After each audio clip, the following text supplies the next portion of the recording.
এক লাইনে আসলে বলে দিয়েছি যে শুদ্ধতাই আমাদের লক্ষ্য। আমরা যে ধরনের কন্টেন্টই করি না কেন, সবগুলো কন্টেন্টের মূলেই থাকবে যে আমরা শুদ্ধভাবে, সুন্দরভাবে, প্রকৃতভাবে এবং যেটা রিয়েল তথ্য সেটাই আমরা তুলে ধরার চেষ্টা করব। সেই জায়গায় কাজ করে যাচ্ছি। আর ডিজিটাল প্ল্যাটফর্মের কথা বলছিলেন, এখন তো আসলে টেলিভিশন, ডিজিটাল মিডিয়া এগুলো আলাদা করার কিছু নেই। যে যখন যে অবস্থায় থাকছে সেই অবস্থায় তারা আমাদের সাথে যুক্ত হতে পারবে। তো আমরা এমন কোনো প্ল্যাটফর্ম বাদ দিতে চাই না।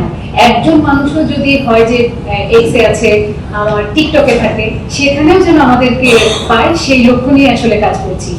সেইভাবেই আমরা এগিয়ে যেতে চাচ্ছি। আর কন্টেন্টের কথা, কন্টেন্ট প্ল্যানগুলো আমার মনে হয় একটু থাকুক না, কালকে থেকে দেখবেন। আর আমাদের যে টিম আছে, আলহামদুলিল্লাহ আমরা সবাই চেষ্টা করছি, সবাই পুরনো যারা আছে সেই সাথে নতুন যারা যুক্ত হয়েছেন, কারো অনুভূতি কোনো অংশে কম এটা বুঝতে পারি না আমরা। তার মানে তাদের অনুভূতিগুলো আমাদের সমান। সেই জায়গা থেকে পুরোটা দিয়ে সবাই চেষ্টা করছে। কালকে থেকে সেই কন্টেন্টগুলো আমরা দেখবো। সাথে থাকবেন আশা করছি।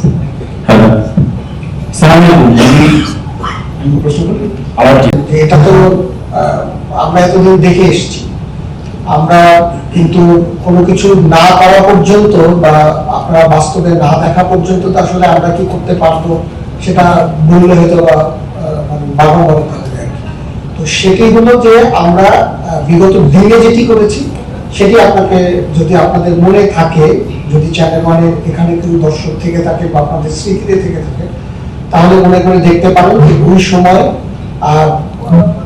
অনেক ধরনের কথা বাজারে প্রচলিত ছিল, কিন্তু চ্যানেল ওয়ান তার রিপোর্টগুলো কতটা প্রভাবশালীদের বিরুদ্ধে তখন করেছিল এবং সেগুলো কত ভালোভাবে প্রচার করেছিল, যদিও তখন এই সোশ্যাল মিডিয়া যুগটা ছিল না। আমরা আমাদের এবারে আমাদের পরিকল্পনায় শুধু আলাদা শো রাখিনি।